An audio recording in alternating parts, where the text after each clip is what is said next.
Well, we are discussing force exerted on a mirror by an incident radiation.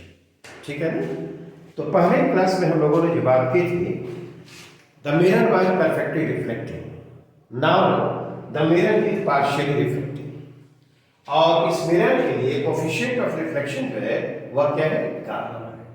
ठीक, normally incident कर रहा है radiation और U is the radiant energy falling per second normally on the mirror। ठीक है, तो इसका एक पार्ट तो रिफ्लेक्ट करेगा और कुछ पार्ट क्या होगा? एब्जॉर्ब करेगा।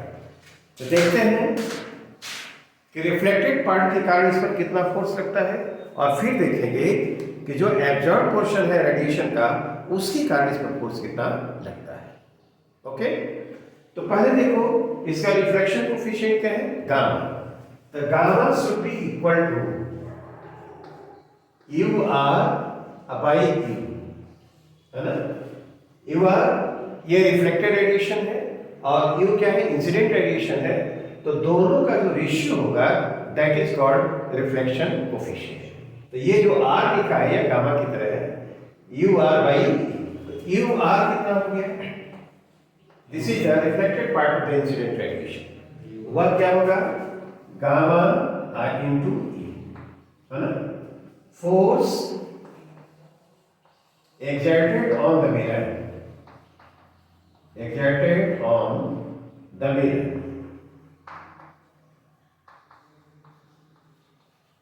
इसको हम एफ आर लिखें।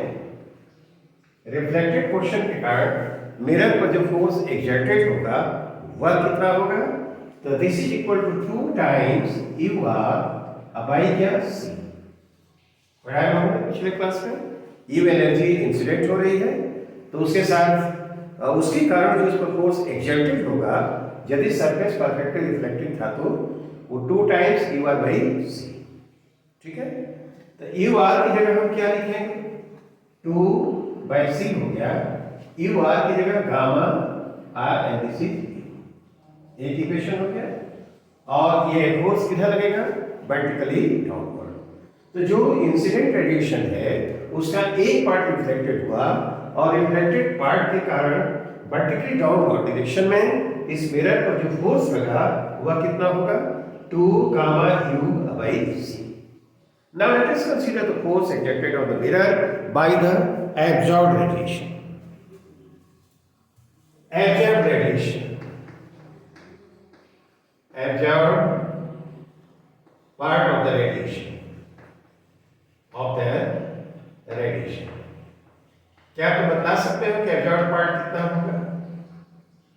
यू ए इसको लिखें कितना होगा? 1 माइनस गामा आई इंटू ई। क्या नहीं, यू गामा यू तो रिफ्लेक्टेड पार्ट है और टोटल पार्ट यू होगा।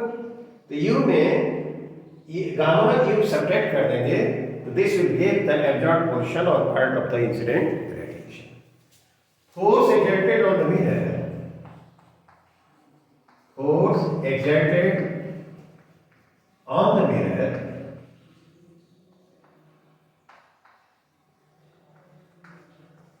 Bye the absorbed part, absorbed part of the radiation, part of the radiation। क्या बता सकते हो क्या होगा? F B equal F A, है ना? इसको लिखेंगे तो 1 माइनस गामा यू बाई क्या? सी।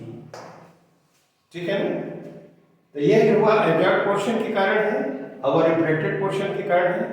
ये दोनों फोर्सेस कैसे लगे? Vertically downward. तो नेट फोर्स जो होगा क्या दोनों के सम के बराबर होगा, इसलिए नेट फोर्स यह जो आएगा एफ लिखेंगे तो एफ ए एब्जॉर्ब पार्ट के कारण प्लस रिफ्लेक्टेड पार्ट के कारण। ठीक है, दोनों को सम किया जाए तो देखो तो वह कितना है?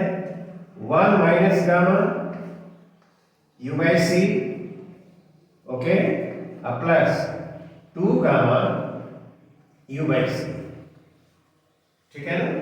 अब इसको लिखा जाए, ये सब करने के बाद क्या आएगा, F is equal to, you can write F is equal to, देखो 1 plus gamma और U by C, ठीक है ना। ये इसको, इस रिजल्ट को हम याद रखेंगे। इंसिडेंट रेडिएशन के कारण जो फोर्स इस पर एक्सर्टेड होगा 1 plus gamma U by C. U is the radiant energy falling per meter on the mirror. Okay? C is the velocity of light in free space. ठीक है। अब देखो तो, if the mirror is perfectly reflecting, mirror is perfectly reflecting, ठीक है ना। तो gamma क्या होगा, गामा का वैल्यू 1 होगा, तो जो फोर्स एक्ट करेगा वह 1 plus 1 और U by C, 2U by C। क्या ये प्रीवियस क्लास में हमने रिजल्ट पाया है? Yes, 2U by C। This force will be acting on the mirror in the vertically downward if the mirror is perfectly reflecting. If the surface, mirror तो perfectly reflecting, partially reflecting होगा, आपको ऐसा surface जो पूरा का पूरा incident radiation को absorb कर रहा हो। If the surface is perfectly absorbing, तो जब एब्जॉर्बिंग होगा, जितना रेडिएशन उसको फॉल करा उसको पूरे को एब्जॉर्ब कर रहा है, तो gamma will be G. If the surface, mirror नहीं दिख रहा है तो, if the surface is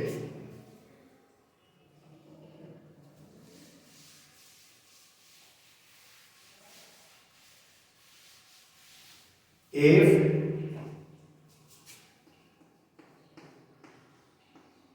the surface is perfectly, क्या बोलो, absorbing,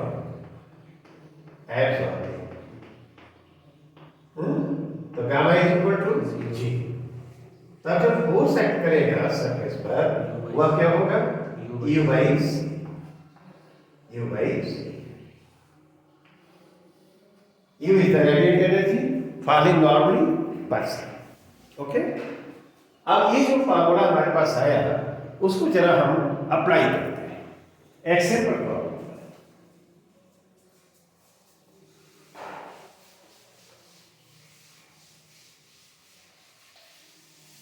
देखो, एक मिरर है,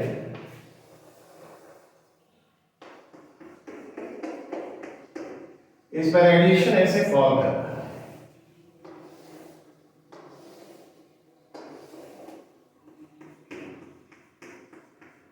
ठीक है। इसका वेवलेंथ लैम्डा दिया हुआ है, रेडिएशन का वेवलेंथ क्या है, लैम्डा है। Wavelength of the incident radiation, incident radiation is equal to lambda, और number of photons falling per second दिया है 10 to the power 20। Number of photons falling per second,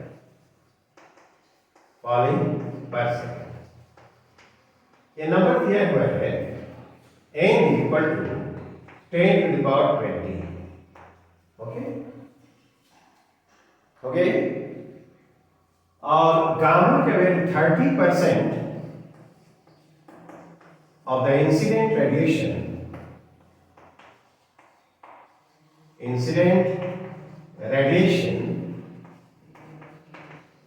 is reflected, only 30%। Radiation is reflected, ठीक है ना। इसको ऐसे करो 70% हम कर देते हैं, 70% रिफ्लेक्टेड हो रहा है, राइट। अब हमसे पूछा जा रहा है कि बताइए कि इस पर फोर्स जो एग्जर्टेड हो रहा है वो कितना है। We have to find the force exerted on the mirror by the incident radiation. कैसे हम काम करेंगे इसमें? फोर्स एज का मतलब यह सरफेस से परफेक्टली रिफ्लेक्टेड नहीं है, 70% of the radiation is reflected, है ना।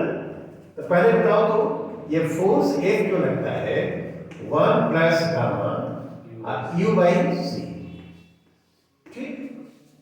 तो पहला स्टेप हमारा होगा कि यू निकाला जाए। तो यू इक्वल टू क्या होगा? एक फोटोन की एनर्जी क्या होगी? SC by lambda. अब पर सेकंड कितना फोटॉन्स दे रहा है? n। तो n एससी बाई लैम्डा। इतनी एनर्जी पर सेकंड फॉल कर रही है।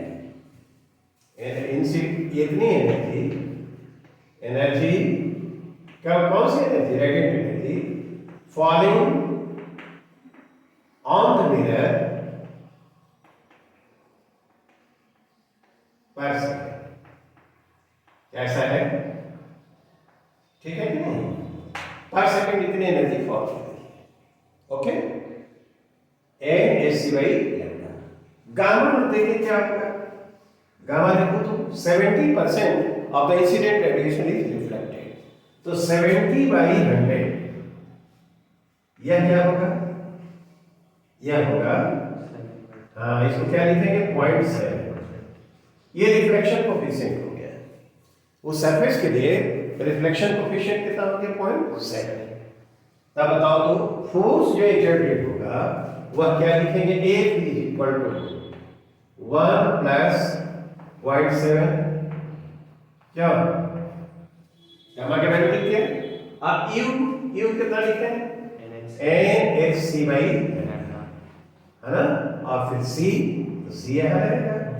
तो 1.7 यानी 17 बाई 10 क्या? 17 बाई 10। और सी से सी कैंसिल किया तो एन एच बाई क्या हुआ? लैम्डा। क्या इतना फोर्स एक्सर्टेड होगा? Vertically downward direction. आप देखो लैम्डा का वैल्यू हम दे रहे हैं, ये दिया हुआ है 100 नैनोमीटर। लैम्डा क्या है? 100 नैनोमीटर। और एन क्या है? इतना। सी का वैल्यू हम जानते हैं, तो क्या कैलकुलेट कर सकते हैं कि फोर्स कितना होना चाहिए? चलो कैलकुलेट करते हैं इसको। वैल्यूज को रखा है। A इज इक्वल टू क्या होगा बोलो? 17 बाई 10, है ना। n क्या है? 10 टू द पावर 20। h का वैल्यू बोलो 6.63 into 10 to the power -34 joule second, ठीक है। और नीचे क्या लिखेंगे? लैम्डा का 100 नैनोमीटर 10 टू द पावर -9 क्या? इतना न्यूटन होना चाहिए। इसको कैलकुलेट किया जाए। कैलकुलेट करके बोलो कितना आएगा?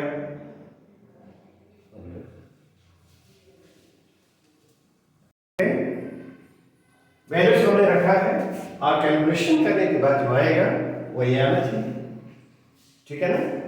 This much force will be acting on the mirror in the vertically downward direction. Is it alright?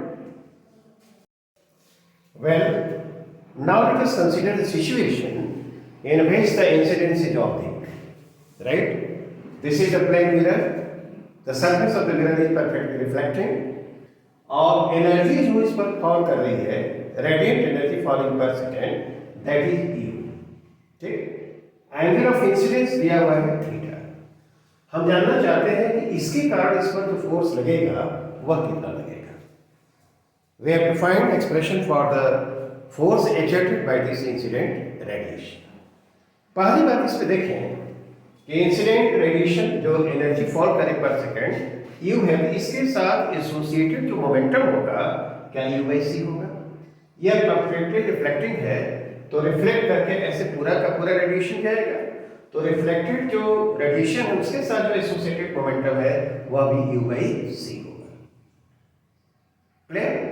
अब हम जरा देखें कि यह एक्स डायरेक्शन है, ये वाई डायरेक्शन है, तो पी आई इसके लिए लिखा गया है पी, इसके लिए वेक्टर यह पे वेक्टर लिखा जाए तो ए कंपोनेंट क्या होगा, ए कंपोनेंट हॉरिजॉन्टल, आई कंपोनेंट वर्टिकल। तो ये एंगल थीटा है, तो ये बताओ तो ये कितना आएगा, पी एक्स डायरेक्शन में कितना साइन थीटा होगा ना, ये थीटा है तो पी साइन थीटा, और पी के लिए हम लिख देते हैं यू बाई सी, क्या साइन थीटा हो गया ये एक्स डायरेक्शन में, और यूनिट वेक्टर क्या लिखा आर, ओके। और जो वाई डायरेक्शन में होगा कंपोनेंट वैसे आएगा, ये पॉजिटिव है नेगेटिव है, तो यह कितना आएगा minus U by C cos theta और ये जी, ठीक। जो पी डैश रिफ्लेक्टेड के लिए लिखा जाए तो ये बताओ तो पी डैश के लिए क्या लिखा जाए, वेक्टर पी डैश, ये देखो रिफ्लेक्ट किया है तो ये एंगल भी थीटा होगा, ये वाला क्या, इधर क्या आएगा cos, आइए क्या आएगा sin, तो एक्स डायरेक्शन में कितना आया u by C sin theta i, और y डायरेक्शन में पॉजिटिव होगा u बाई सी और क्या cos थीटा, क्या change in momentum, change in momentum लिखा जाए तो वह क्या आएगा, क्या फाइनल में से इनिशियल को सब्ट्रैक्ट किया जाए, change in momentum, momentum delta P लिखें, यह क्या होगा P dash vector minus P vector, और यह लिखा जाए तो 2u by C cos theta जी, क्यों होगा ना, राइट। आइए change in momentum per second है, जो कि एनर्जी जो फॉल कर रही है वो पर सेकंड एनर्जी जो फॉल कर रही है वो है, तो इतना मोमेंटम में चेंज हुआ तो कितना, इतना ही मोमेंटम ये ट्रांसफर करेगा मिरर को, और मोमेंटम इसके मोमेंटम में जो चेंज होगा उतना ही होगा, लेकिन वो डायरेक्शन उसका नीचे होगा, नेगेटिव डायरेक्शन में होगा। तो देखो momentum transferred, momentum transferred to the mirror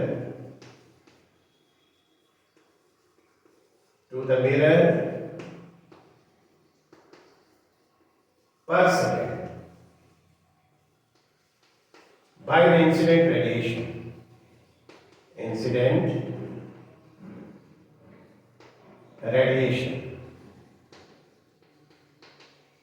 वह कितना होगा 2u by C cos theta, क्या उस जो ट्रांसफर मोमेंटम है उसका मैग्नीट्यूड ही होगा, ठीक है ना, इतना ही मोमेंटम वो ट्रांसफर करेगा, लेकिन उसका डायरेक्ट इसमें जो चेंज होगा वो क्या होगा निगेटिव होगा, तो फोर्स जो इंजेक्टेड होगा उसका मैग्नीट्यूड कितना होना चाहिए, और डायरेक्शन क्या होगा नीचे की तरफ। तो हम सीधे सीधे लिख देते हैं इस तरह से, बता दें इसको, ये समझने के लिए हमने बना दिया था, ठीक है ना। तो force exerted on the mirror,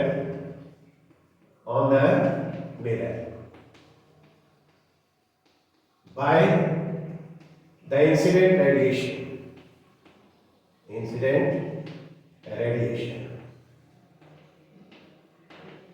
F is equal to, यह क्या आएगा 2u by c, ये क्या cos theta.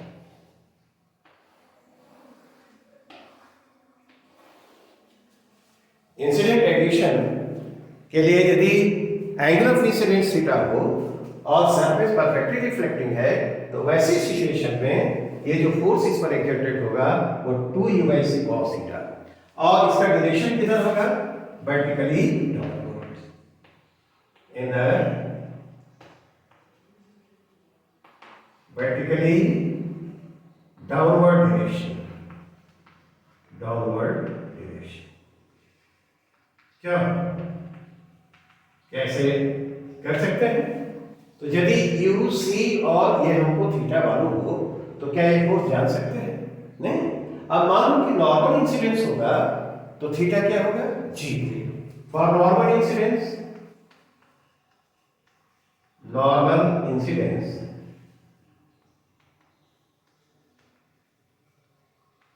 Theta is equal to 0, cos theta 1। तो फोर्स F कितना होगा? क्या ये 2u/c होगा, जो कि एक्सपेक्टेड है। हम लोग पहले से इसको देख चुके हैं, राइट। अब इसके लिए एक वैल्यू देकर हम जरा इसको एक्सप्लेन करते हैं। इस फार्मूले का यूज करेंगे। मान लो हमारे पास एक मिरर है और परफेक्टली रिफ्लेक्टिंग है।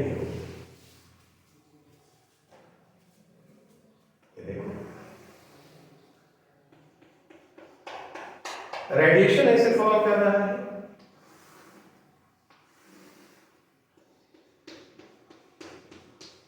और एंगल ऑफ इंसिडेंस थीटा, और theta is equal to 60 degree, और number of photons falling per second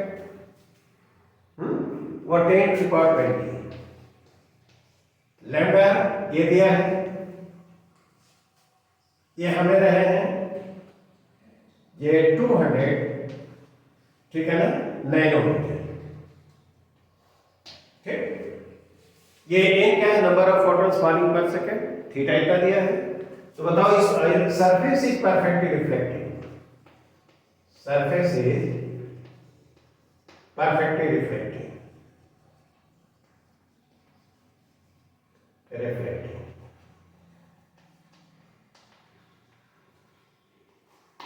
बोलो फोर्स कितना लगेगा? F is equal to 2u cos theta by c। क्या यही फोर्स लगेगा? 2/c हो गया। ये बोलो तो u कितना होगा? हाँ, nhc/λ। n photons per second fall कर रहे हैं, है ना, तो nhc/λ ये एनर्जी फॉलिंग पर सेकंड हो गया। और cos थीटा क्या ऐसा होगा? c से c कैंसिल करो। अब इसमें देखो तो 2 n कितना है? 10 पावर 20 हो गई। h कितना लिखोगे? 6.63 into 10 power minus 30 माइनस 34 क्या? और बाई लैम्डा 200 नैनोमीटर, 200 और 10 पर पावर क्या? माइनस 9 मीटर हो जाएगा। और cos थीटा 1/2 क्या? थीटा 60 है। तो अब ये जो फोर्स आएगा क्या आएगा? ये 2 से 2 कैंसिल हो गया, क्यों? ये 7 आ जाएगा ना, ये 20 और 7 क्या? ये उतना दिया जाएगा 3.31 और 10 to power -7 newton. Check the calculation. I think this is all right. 2 से 2 कैंसिल किया ना, 2 से डिवाइड कर दिया उसको, नहीं ओके।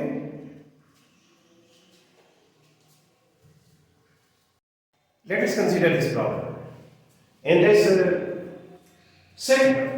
setup देखो तो यह एक लेंस है जो रेडिएशन को एब्जॉर्ब नहीं करता है।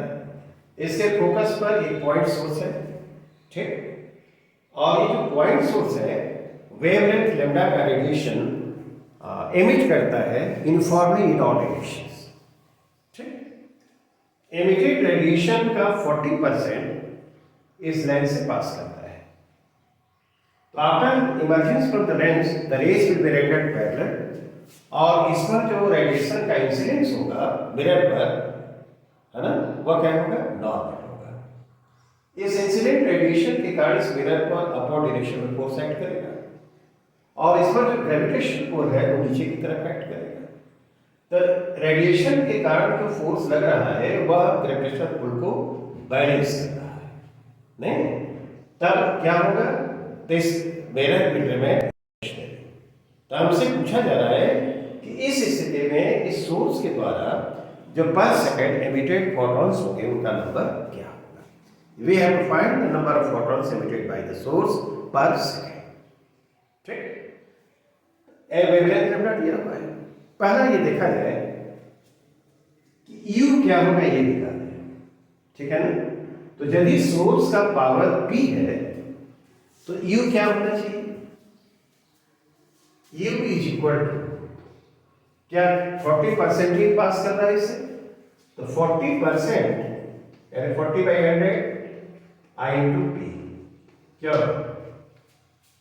इससे जो मैच करेगा रेडिएशन का जो पोर्शन, ठीक है ना, तो इंसिडेंट जो पोर्शन उतना ही होगा। तो पर सेकंड यदि यह एमिटेड जो एनर्जी है वह पी हो, ये power of the source is P, तो पर सेकंड यह एनर्जी रेडिएट एनर्जी जो एमिट कर रहा है वो पी है, तो पी का 40% 40/100, तो ये क्या होगा, यू हो जाएगा। अब इसको लिखेंगे तो क्या लिखेंगे बोलो तो, 2/5 लिखेंगे क्या है? अब पी के लिए क्या लिखेंगे, NHC/, क्या NHC/, number of photons n है, एमिटेड पर सेकंड जो निकालना है, H Planck's constant और C velocity of light in free space, और lambda is the wavelength of the radiation। क्या U निकाल दिया? ये जो इसका सरफेस है पार्शियली रिफ्लेक्टिंग है, तो अब बताओ तो एक जो फोर्स लगेगा इंसिडेंट रेडिएशन के कारण, क्या 1 प्लस गामा U/C होगा? क्यों नहीं? इंसिडेंट रेडिएशन के कारण इस पर फोर्स जो लगेगा 1 plus gamma U/C। U is the radiant energy falling per second normally, और गामा के रिफ्लेक्शन कोफिशिएंट जो कि दिया हुआ है वो कितना है, 0.8। Is it alright? तो क्या यहां पर लिखा जाए 1 प्लस 0.8? नहीं, U ये है तो 2/5 NHC बाई लैम्डा, और C पहले से नीचे है, ये कैंसिल हो जाएगा। क्या बोलो, हो गया कि नहीं? 1 प्लस 0.8 2/5 NHC बाई लैम्डा और C पहले से कैंसिल किया। अब बताओ तो ये कितना हो जाएगा, 1.8 हुआ ये 5.6 है, और 2/5 क्या NH बाई लैम्डा होगा क्या ये?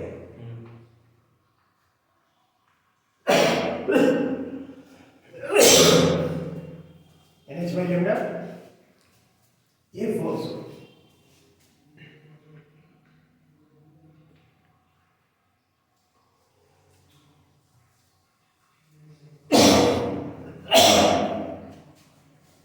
mg को बैलेंस करेगा, तो इंसिडेंट रेडिएशन के कारण फोर्स लगा, ग्रेविटेशनल पुल मेरा mg है, तो F के mg के बराबर हो जाएगा। हमको अब क्या चाहिए, n चाहिए, तो n के लिए हम लिख सकते हैं क्या, इस एक्सप्रेशन से निकल जाएगा n इज इक्वल टू, एक हम किया जाए, यह कितना आ जाएगा, 5.6 इसको लिखें तो फिर ऐसे होगा क्या ये, नहीं, और NH by lambda, NH by lambda is equal to mg। 10 रख दिया जाए यहाँ पर, तो 50 18/25 18/25 दे देते हैं, कैसा है ये, नहीं, और NH by lambda and this is equal to mg। क्या n कितना हो गया, n should be equal to 25 mg 25/18 25/18, क्यों, और यह क्या होगा mg lambda by h।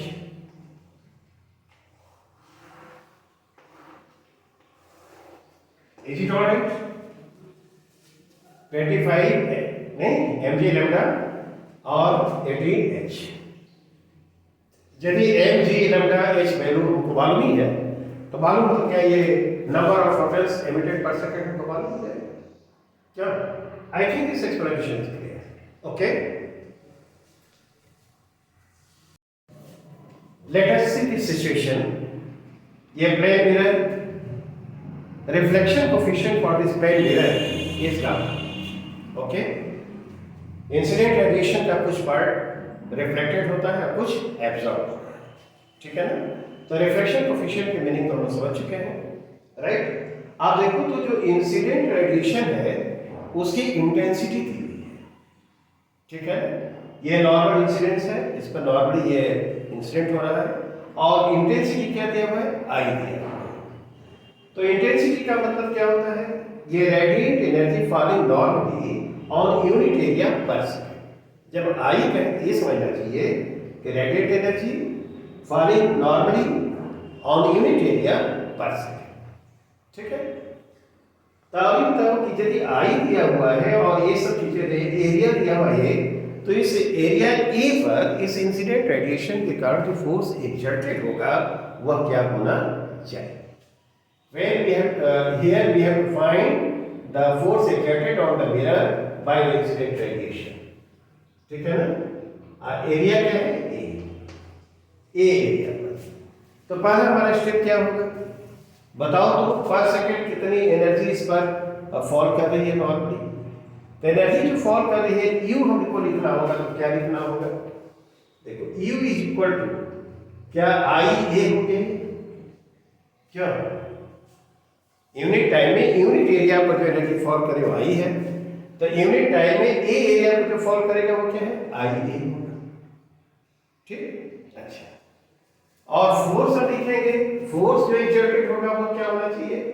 1 plus gamma U by सी. क्या पढ़ चुके हैं? यदि रिफ्लेक्शन कोएफिशिएंट गामा है तो फोर्स जो एक्सर्टेड होगा इतना होना चाहिए. तो इसको क्या लिखेंगे? एफ इज इक्वल टू बोलो तो 1 प्लस गामा क्या यू बाई सी. यू की जगह क्या लिखेंगे? आई ए और यहां पर क्या सी.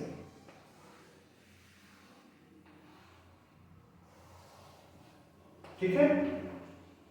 आप देखो तो ये यदि सरफेस परफेक्टली रिफ्लेक्टिंग होता तो गामा क्या होगा? 1. तो गामा यदि 1 होगा तो यहां पर 1 रख देंगे तो 2 I A by C. Is it alright? अब यदि इस कॉन्सेप्ट यदि मान लो कि इंसिडेंस ऑब्लिक है और सरफेस परफेक्टली रिफ्लेक्टिंग है, तब देखते हैं कि क्या होना चाहिए. ठीक है ना?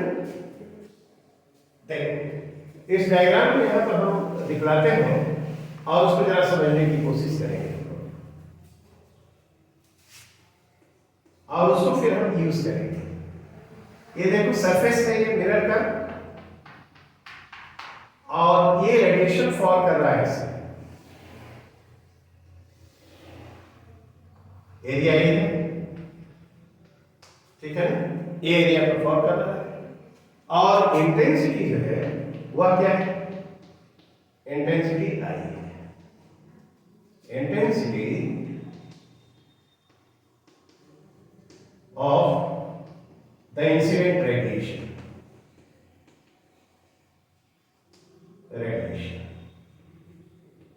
ठीक है?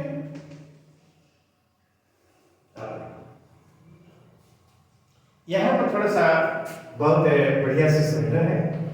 ये देखो ये एंगल ऑफ इंसिडेंस जो रेडिएशन का वो क्या है? Theta angle of incidence.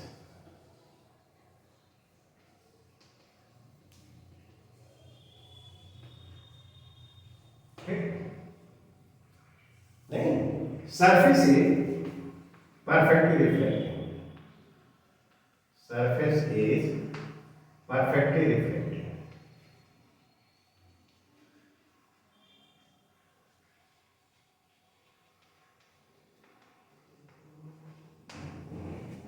अभी पूछ रहा है कि इंसिडेंट रेडिएशन के कारण इस पर जो फोर्स लग रहा है मिरर पर वह कितना है. We have to find the force exerted on the mirror by this incident radiation. ठीक है ना? वी हैव टू फाइंड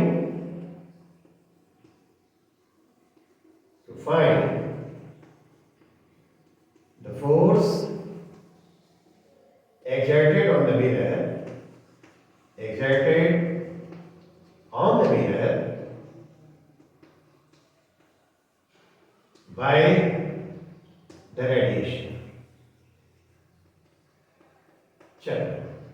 पहली बात हम देखें इस मिरर पर जो एरिया ए है उस पर कितनी एनर्जी पर सेकंड फॉल कर रही है, यू लाना है। तो यू लाना है तो देखो यू क्या होगा, U is equal to U radiant energy falling per second, radiant energy falling per second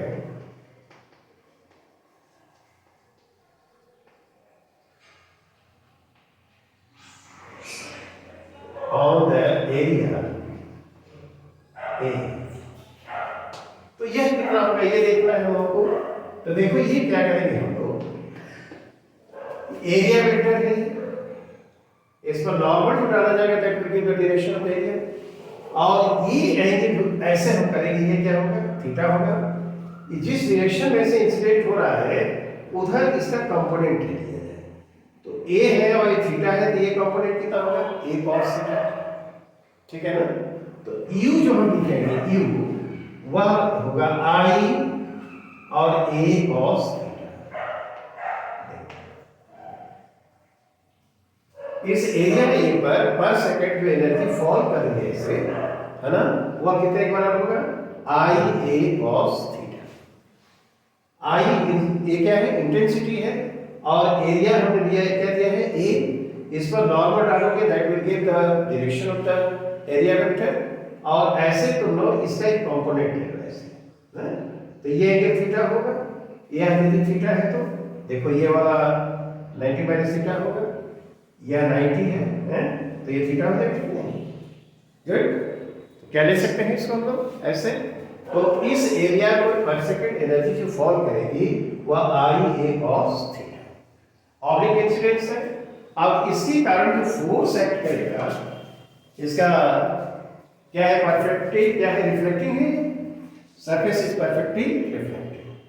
तो बताओ तो फोर्स कितना लगेगा, फोर्स हमने पढ़ा है 2u cos थीटा बाई क्या c, नहीं, यदि ऑब्लिक इंसिडेंस है, ठीक, आइए एनर्जी पर सेकंड फॉल कर रही है, तो उस इंसिडेंट रेडिएंट एनर्जी के कारण जो फोर्स एक्सर्टेड होगा क्या 2u cos theta by c, okay. जहां पर थीटा क्या है, एंगल ऑफ इंसिडेंस है, सरफेस इज परफेक्टली रिफ्लेक्टिंग हमें दिया है ना यहाँ पर। तो आप बताओ तो क्या लिखे हैं, 2 बाई c लिखे, क्यों, और u हमने निकाला है, यदि इंटेंसिटी आई है, ये एरिया ए है, तो आई ए cos थीटा, क्या यू हुआ, ठीक। तो यहां पर आई ए cos थीटा है ना, और फिर ये cos थीटा ये है, तो cos थीटा, तो कितना आ जाएगा 2ai बाई c, है ना, और cos square theta, vertically downward इस मिरर पर इस इंसिडेंट रेडिएशन के कारण जो फोर्स एक्ट करेगा यह होना चाहिए, ओके। तो इस कॉन्सेप्ट को हम यहां पर इस तरह से अप्लाई करेंगे। इंटेंसिटी के टर्म में यदि दिया हुआ है ना, इंसिडेंट रेडिएशन की इंटेंसिटी दी हुई है ऑब्लिक इंसिडेंस से इस तरह से, तो इसके कारण फोर्स जो लगेगा एरिया ए पर, सरफेस परफेक्टली रिफ्लेक्टिंग है, तो that is equal to 2ai by c cos square theta. Idea है, एरिया है, एरिया तो क्या हम जान सकते हैं, इस एक्सप्रेशन को हम लोग रखेंगे और यहाँ पर क्या करेंगे, यूज करेंगे, ठीक है। चलो अब इसको जरा देखते हैं कि कैसे एक जगह अप्लाई करते हैं, and that will be the last problem of the class. Of course that problem is somewhat difficult. चलो, well let us consider this problem. यहाँ पर हमने दिखलाया है एक स्फेयर है, स्फेयर दैट इज सिल्वर्ड, और उसका रेडियस क्या है, r है, r is the radius of the sphere and the surface of the sphere is perfectly reflected, okay. A radiation is falling on it and intensity of the radiation is I, और I की meaning हम लोग जान रहे हैं। हम जानना चाहते हैं कि इस इंसिडेंट रेडिएशन के कारण इस स्फेयर पर कितना फोर्स एक्सर्टेड होगा, और इसकी कैलकुलेशन के लिए हम लोग जरा स्टार्ट करते हैं। और इसमें हम पहले क्या करेंगे कि सरफेस को हम एलिमेंट्री रिंग्स में डिवाइड कर देंगे। तो एक रिंग पर हम बात करते हैं, यहां पर देखो एक रिंग हम ऐसे बना रहे हैं, ये एंगल ऐसे ले लिया जाए और ये एंगल क्या है, थीटा, ठीक है ना, ऐसे, ओके। और ये रिंग इधर दिखाई पड़ रहा है, उस साइड में भी हो गया वैसे ही, यहां से एक नॉर्मल डाल, ठीक। तो जो एलिमेंट्री रिंग है, पहले बताओ तो उसका एरिया क्या है, यही से शुरू करते हैं। तो जो रिंग आएगा उसका ये जो होगा क्या, रेडियस है। तो यहां से यहां तक कैपिटल आर रेडियस हो गया, क्या। तो ये जो रेडियस ऑफ द रिंग होगा क्या, आर साइन थीटा, और ये जो देख रहे हैं ये है ना, उसका वेट वह क्या होगा, आर डी थीटा होगा। तो लेटेस्ट यहां पर लिखे हैं area of the elementary ring, area of the elementary ring,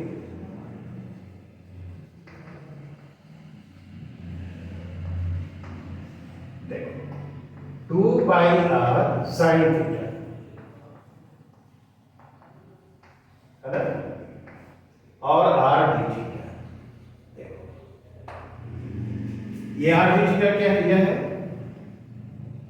ये जो ये विड्थ होगा रिंग का, वह आर डी थीटा होगा। उसको समझने के लिए हम ऐसे करते हैं, ये ऐसे, ये देखो ये आर है और ये एंगल क्या है, डी थीटा है। तो यह जो होगा वह क्या होगा, आर डी थीटा होगा, ठीक है ना, ये आर डी थीटा हो गया। और रिंग का जो रेडियस है यह क्या होगा, आर साइन थीटा। तो सर्कमफेरेंस लेंगे तो 2 पाई आर साइन थीटा, और उसके विड्थ से मल्टीप्लाई कर देंगे तो this will be the area of the, और इसको लिखें तो 2 पाई आर स्क्वायर है साइन थीटा और क्या डी थीटा। चलो इसको हम रहने देते हैं, जहां जरूरत पड़ने वाली है तो हम उसको यूज करेंगे। अब क्या करते हैं कि इस रिंग का एक छोटा सा पोर्शन कंसीडर किया जाए, यह एरिया लिया जाए, और यहां पर देखो तो इसको हम आगे की तरफ बढ़ा दें ऐसे ऐसे, ये एंगल कितना होगा, थीटा, ठीक है, क्यों, ये देख लो थीटा है तो थीटा होगा। आई इंटेंसिटी आई है तो ये जो डीए एरिया हम लिया या डीए, उस पर सेकंड कितनी एनर्जी फॉल कर रही है, ठीक है ना। डीए एरिया कंसीडर किया, small area of the ring, ring का एक छोटा सा रिंग जो दिया है ना,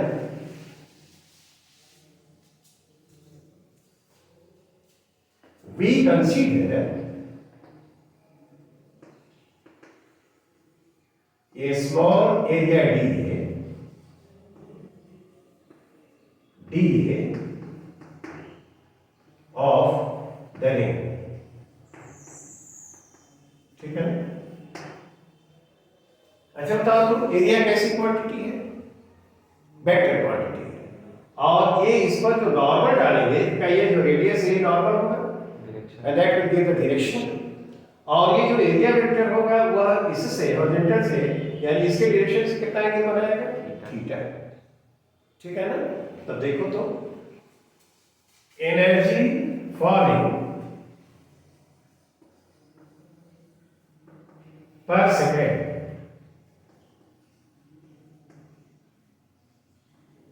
ऑन दिस एरिया, इसको डी यू कहें, ठीक है ना, डी यू कहें, तो वह कितना होना चाहिए, हमने I D A cos theta देखा है, आई और एरिया क्या है डी ए और क्या है cos theta, I D A cos theta, ये डी हो गया नहीं।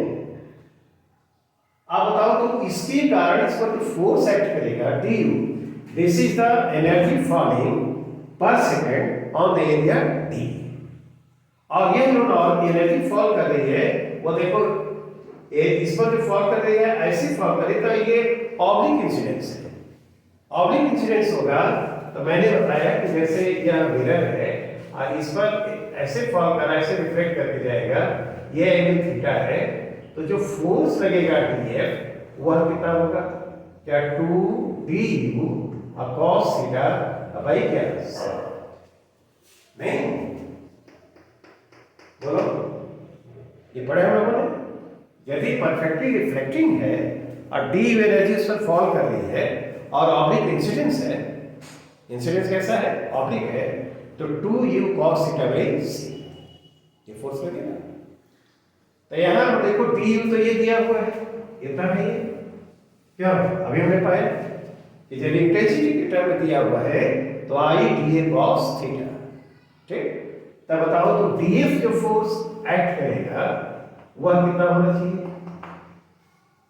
2du by c cos theta.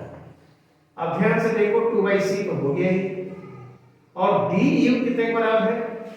I dA cos theta है ना, क्या I into cos थीटा, ये कितना हो जाएगा?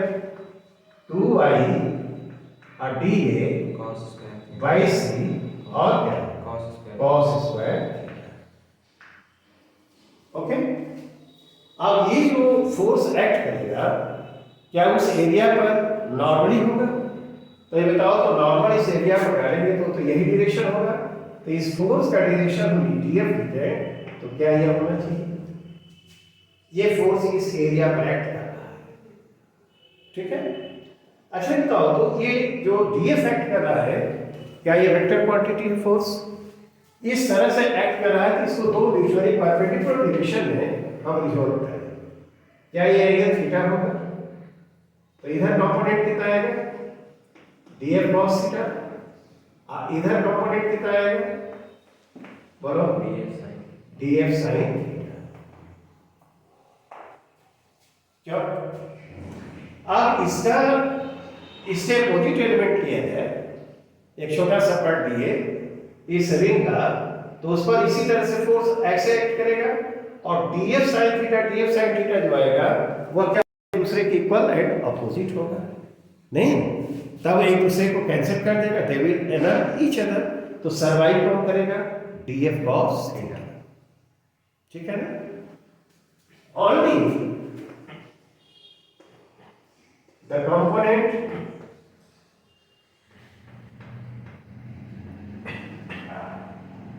dF cos theta will survive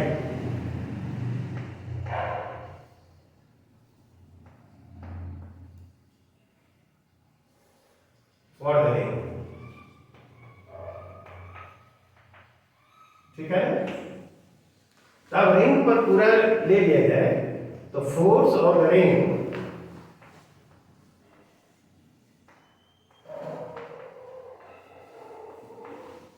in the horizontal direction, horizontal direction में जो फोर्स एक्ट करेगा वह कितना होना चाहिए?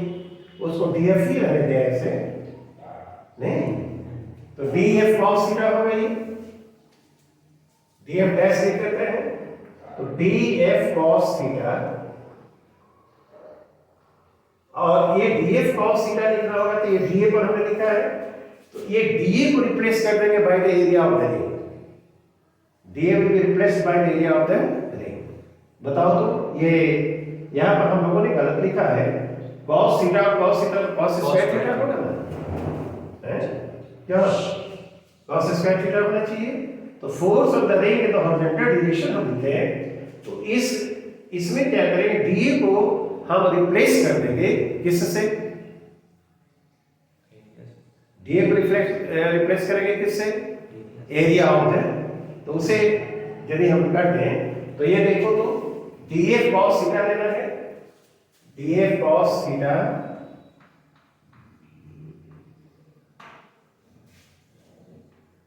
ये देखो पूरे रिंग लेना है, या dF cos थीटा ये है, तो dF cos थीटा इसका रिंग के लिए लिखना होगा, तो dF लिखना है 2I by c, ठीक? और डी ए लिखेंगे तो डी ए को हम रिप्लेस कर रहे हैं, बोलो डी ए का कितना एरिया था 2 पाई आर स्क्वायर और साइन थीटा और डी थीटा, क्या रिंग का एरिया था। और यहाँ पर क्या लिखेंगे cos स्क्वायर थीटा और फिर cos थीटा एक और है cos क्यूब थीटा हो जाएगा, cos क्यूब थीटा। ये देखो आएगा डीएफ डैश लिखा है, या वेक्टर डायरेक्शन में इस रिंग पर जो फोर्स एक्ट करेगा वह इतना होना चाहिए। अब हमको चाहिए कि पूरे स्फीयर पर कितना लग रहा है, तो देखो केवल यह जो हाफ पोर्शन है स्फीयर का उसी पर रेडिएशन फॉल करेगा और इधर का जो हाफ पोर्शन है उस पर फॉल नहीं करेगा। और इसको इंटीग्रेट करें तो हम रिजल्ट पा सकते हैं। इसमें थीटा का वेरिएशन 0 से लेकर पाई नहीं होगा, यह यहाँ से लेकर यह यहाँ से छोड़कर यहाँ जाएगा तो थीटा 0 होगा और यहीं तक जाएगा तो थीटा क्या होगा 90 होगा। तो थीटा का वेरिएशन इस सिचुएशन में 0 से लेकर 90 यानी 0 से π/2 होना चाहिए। इसको यदि हम इंटीग्रेट करें तो कैसे होगा ये जरा देखते हैं।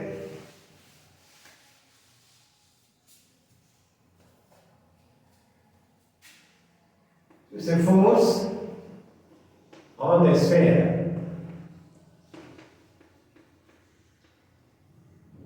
exerted by the radiation, incident radiation। ये लिखना होगा तो क्या होता है F इज इक्वल टू, या F डैश कर देते हैं इसको, क्या इसको इंटीग्रेट किया जाए, देखो तो 4 pi R square 4 pi R square I नहीं, ठीक है। अब बाई सी क्या और क्या cos क्यूब थीटा इंटीग्रेशन कर दिया जाए cos क्यूब थीटा और sin theta D theta, sin theta D theta. ये थीटा कहां से 0 से π/2 तक, 0 से π/2, ठीक है। तो 4 pi R square I by सी नहीं, और इंटीग्रेशन में इसको करें हम तो cos क्यूब थीटा